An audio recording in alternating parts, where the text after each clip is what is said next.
Hello friends, welcome to our YouTube video that is Edumania. This is me Zeba. So आज की जो video है इस पे हम ऑप्शनल सब्जेक्ट से रिलेटेड डिस्कशन करेंगे कि जब ऑप्शनल सब्जेक्ट का हम सिलेक्शन करते हैं तो हमें किन बातों का ख्याल रखना चाहिए। देखिए, ऑप्शनल सेलेक्ट करने के लिए बहुत ही ज़रूरी है कि आप कुछ बेसिक चीज़ें जान लें।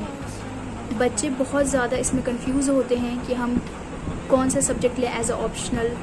सो आपको कुछ बातें का ख्याल रखना चाहिए क्योंकि ऑप्शनल एक ऐसा सब्जेक्ट है जिससे हमारा रैंक डिसाइड होता है। क्योंकि ऑप्शनल अलोन 500 मार्क्स का होता है।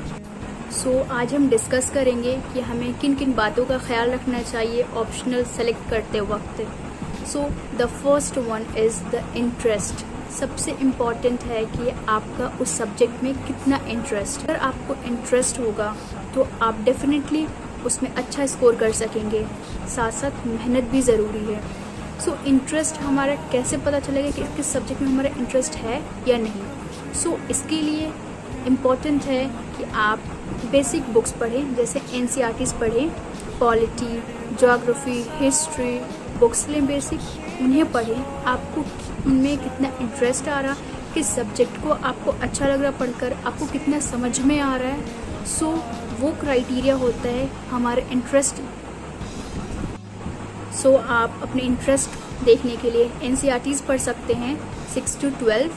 आप ज्योग्राफी, हिस्ट्री, पॉलिटी, इकोनॉमिक्स से पढ़ें और आपको जो सही लगता है फिर एक ये क्राइटेरिया आप सेलेक्ट कर सकते हैं इसके बेस पे optional. And the second one is आप प्रीवियस ईयर के क्वेश्चंस पेपर देखें।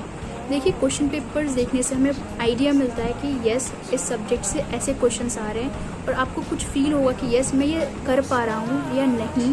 ठीक है, तो क्वेश्चन पेपर देखना बहुत ज़रूरी है। इस ईयर के क्वेश्चन पेपर होते हैं, आप कहीं पे भी वो किसी भी मार्केट से अवेलेबल है, आप जाकर चेक करें, क्वेश्चन पेपर देखें। जो थर्ड है क्राइटेरिया वो ये है कि क्या उस सब्जेक्ट का कोचिंग अवेलेबल है या नहीं। देखिए, आप बिना कोचिंग के भी आसानी के साथ ऑप्शनल का प्रिपरेशन कर सकते हैं, बट बहुत सारे ऐसे सब्जेक्ट्स होते हैं जिनके लिए कोचिंग लेना बहुत ज़रूरी होता है। सो अगर आप ऑप्शनल सेलेक्ट कर रहे हैं तो उसमें आप ज़रूर ये चेक करें कि क्या उसके लिए कोचिंग अवेलेबल है या नहीं आपके। और चौथा क्राइटेरिया है कि क्या उसके सारे बुक्स मटेरियल्स अवेलेबल हैं या नहीं मार्केट में। क्योंकि ऑप्शनल सब्जेक्ट का मटेरियल अवेलेबल होना बहुत ज़रूरी है। ये स्कोरिंग होता है हमारे लिए ऑप्शनल, जिसके बेस पे हमारा रैंक डिसाइड होता है। सो मटेरियल उसका अवेलेबल होना मार्केट में बहुत ज़रूरी है। सो एक ये क्राइटेरिया आप ज़रूर चेक करें जब भी आप ऑप्शनल सेलेक्ट कर रहे हैं कि हाँ मटेरियल अवेलेबल है या नहीं मार्केट में। And the fifth criteria is ये कि आप ये देखें कि पिछले प्रीवियस ईयर्स में कैसे मार्क्स आए हैं। जो ऑप्शनल आप सेलेक्ट कर रहे हैं उसके का क्या ट्रेंड रहा है, क्या उसमें 300+ मार्क्स गेन हो रहे हैं या नहीं हो रहे हैं। सारे क्राइटेरिया का देखना बहुत ज़रूरी है अगर आप ऑप्शनल सेलेक्ट कर रहे हैं तो। So today we talk about some criteria before choosing our optional subject. So हम फिर से रिपीट कर लेते हैं। The first one is interest. The second one is what? Question paper. The third one is coaching available है या नहीं.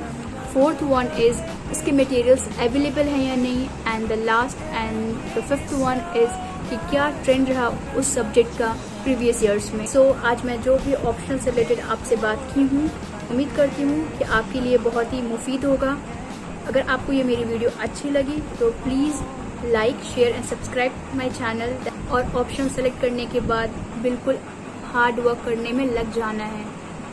सो आप सब जानते हैं कि हार्ड वर्क का कोई भी सब्स्टिट्यूशन नहीं है। So please keep doing hard work, keep patience. So take care and bye. Be happy.